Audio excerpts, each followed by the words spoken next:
Hello friends, welcome to rocket Mantra. इस video में हम लोग ज्योग्राफी सेगमेंट के क्वेश्चन डिस्कस करेंगे जो कहीं ना कहीं हर एग्ज़ाम में पूछे जा चुके हैं और जो बहुत ही इम्पोर्टेंट हैं। तो चलिए शुरू करते हैं आज का ये वीडियो। और ये रहा पहला क्वेश्चन। क्वेश्चन है, कील नहर जोड़ता है ऑप्शन ए उत्तरी सागर आयरसी सागर को, या फिर बी उत्तरी सागर बाल्टिक सागर को, ऑप्शन सी उत्तरी सागर या अटलांटिक सागर को, या फिर डी उत्तरी सागर नॉर्वे सागर को। तो जो सही आंसर है वो है बी उत्तरी सागर को और बाल्टिक सागर को जो है उसको। कील नहर जो है ये आपका जर्मनी की एक नहर है जो है वेटलैंड प्रायद्वीप जो जर्मन से अलग करती है। वेटलैंड जो है आपका वो उसको यहाँ जो है जर्मनी जो है वहाँ से अलग करती है, और बाल्टिक सागर को जो है उत्तरी सागर से जोड़ती है। इस नगर के जो बाल्टिक सागर तट पर जो है कील जो है कील शहर स्थित है, और उत्तरी सागर तट पर जो है हैम्बर्ग शहर वो स्थित है। क्वेश्चन है, महासागरीय जल में लवणता घटती है। ऑप्शन ए वाष्पीकरण अधिक होता है तो, ऑप्शन बी हवा का वेग अधिक होता है तो, ऑप्शन सी भारी वर्षा होती है तो, या फिर ऑप्शन डी आर्द्रता अधिक होती है तो जो सही आंसर है वो है सी भारी वर्षा होती है तो। महासागरीय जल में जो है लवणता घटती है वो तब होता है जब इसमें भारी वर्षा है उसकी वजह से होती है।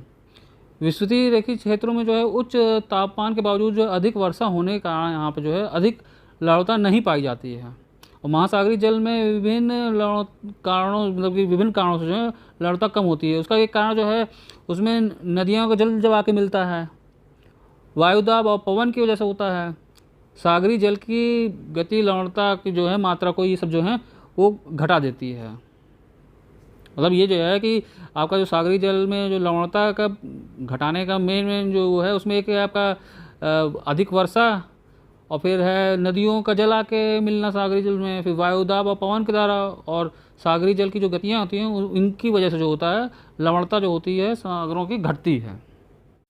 क्वेश्चन है, सूची एक को सूची दो के साथ सुमेलित कीजिए और सही उत्तर का चयन जो है सूचियों के नीचे के कोड से मिलाइए।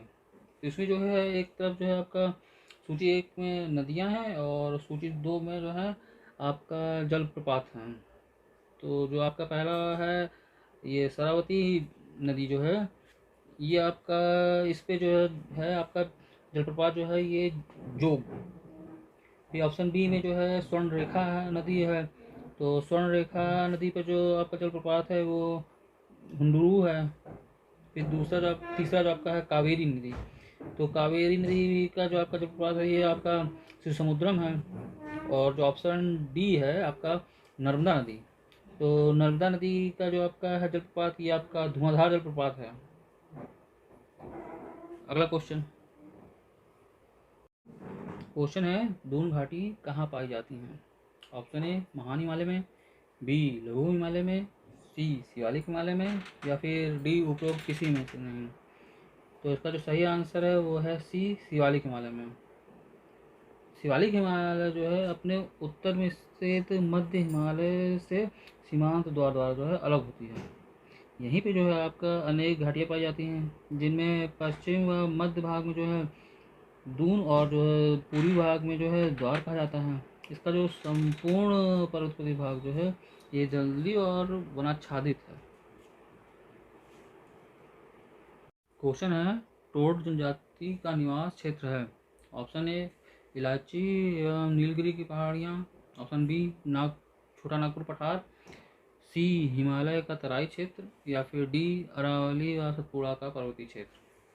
तो जो सही आंसर है वो है आपका ए इलायची एवं नीलगिरी की पहाड़ियाँ। भारत में जो है ये टोडा जनजाति का जो निवास क्षेत्र है वो दक्षिण भारत के इलायची और जो आपकी नीलगिरी पहाड़ियाँ हैं उसमें पाया जाता है। ये मुख्य रूप से जो है तमिलनाडु और केरल में पाई जाती हैं। हिमालय के तराई क्षेत्र का में जो है थारू, भोटिया, राजी और भराई जनजाति के जो लोग हैं वो निवास करते हैं, और जो मुंडा हैं वो संथाल और गोंड जो है ये छोटा नागपुर के पठारी क्षेत्र में जो है वहाँ पाए जाते हैं। और अगला क्वेश्चन है, उत्तराखंड की सर्वोच्च चोटी का नाम है। Option A Nanda Devi, B कामेर, ऑप्शन सी केदारनाथ, या फिर डी बद्रीनाथ।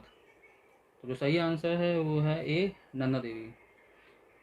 उत्तराखंड की जो सर्वोच्च चोटी जो है वो नंदा देवी है, जिसकी ऊंचाई जो है 7,817 मीटर है, और जबकि कामेट की जो ऊंचाई है वो 7,700 आपका 56 मीटर है। बद्रीनाथ जो है इसकी ऊंचाई जो है 7,138 मीटर, और केदारनाथ की जो ऊंचाई है वो 6,940 मीटर है।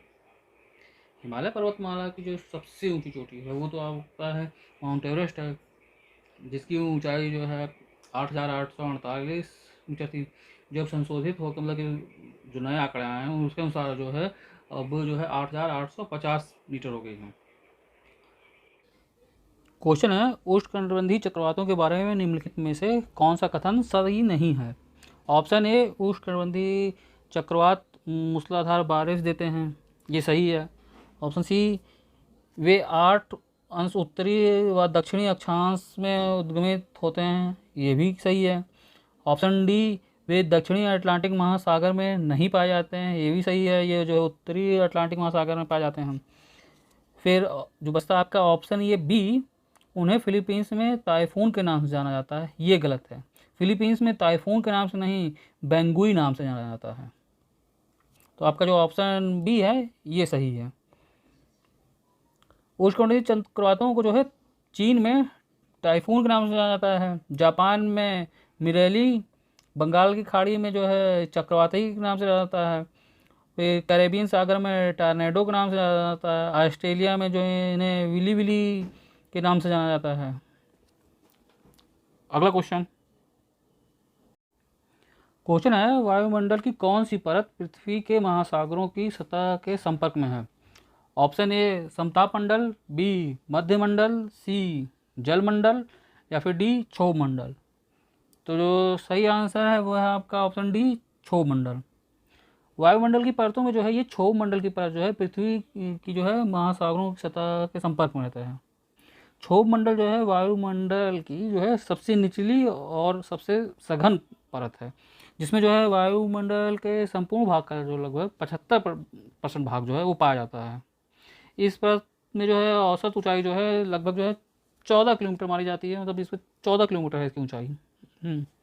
अगला क्वेश्चन है, रिंग ऑफ फायर कहाँ स्थित है। ऑप्शन ए, भूमध्य सागर के चारों ओर। ऑप्शन बी, प्रशांत महासागर के चारों ओर। ऑप्शन सी, अटलांटिक महासागर के चारों ओर, या फिर ऑप्शन डी, हिंद महासागर के चारों ओर। तो जो सही आंसर है वो है बी, प्रशांत महासागर के चारों ओर। रिंग ऑफ फायर जो है इसे जो है अग्नि मेखला के नाम से भी जाना जाता है। ये जो है प्रशांत महासागर के चारों ओर स्थित है।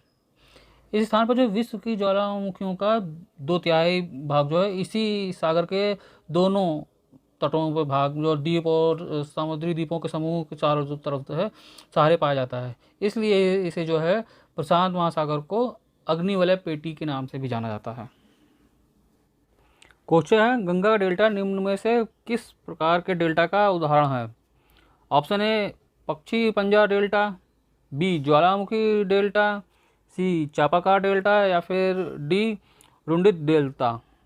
तो जो सही आंसर है वो है आपका सी चापाकार डेल्टा। गंगा का जो डेल्टा है वो हुगली और मेघना नदियों के बीच का जो है जो क्षेत्र है, ये जो है विश्व का सबसे बड़ा डेल्टा माना जाता है, जिसमें अनेक धाराएं और छोटे छोटे द्वीपों जो हैं उनका जाल सा बिछा हुआ है। यह इसका जो क्षेत्रफल जो है वो 51,300 वर्ग किलोमीटर का है। इसका आकार जो है वो चापाकार में है, इसीलिए इसको जो है चापाकार डेल्टा कहा गया है। अगला क्वेश्चन है, निम्नलिखित में से कौन सी पूर्ववर्ती नदी नहीं है। ऑप्शन ए, सतलज, बी व्यास, सी कोसी, या फिर डी तिस्ता। तो जो सही आंसर है वो है बी व्यास। पूर्ववर्ती नदी जो है उसे कहते हैं जिसका आविर्भाव जो है स्थल खंड में उत्थान से पहले हो चुका है। इसको सरल भाषा में कहा जाए तो ये जो है पहले से प्रवाहित होने वाली जलधारा को जो है वो पूर्ववर्ती कहते हैं, जिस पर संरचना जो है और स्थल खंड के उत्थान का कोई प्रभाव नहीं पड़ता है।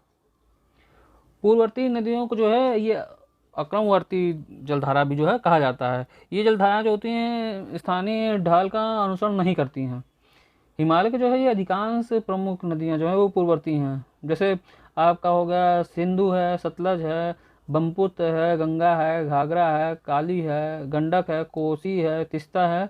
ये सब जो हैं आपके पूर्ववर्ती नदी का जो है उदाहरण है। अगला क्वेश्चन, क्वेश्चन है शिव समुद्रम प्रपात किस नदी पर निर्मित है? Option A Pykara, B Sharavathi, C Chambal, या फिर डी कावेरी।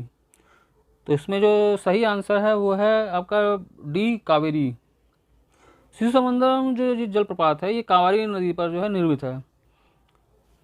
शरावती जो नदी है उस पर जोग और गारसोपा महात्मा गांधी प्रपात स्थित हैं। और चंबल नदी पे जो है आपका चुलिया जलप्रपात स्थित है। और पायकारा प्रपात जो है वो नीलगिरी क्षेत्र में जो है वहाँ पे स्थित है।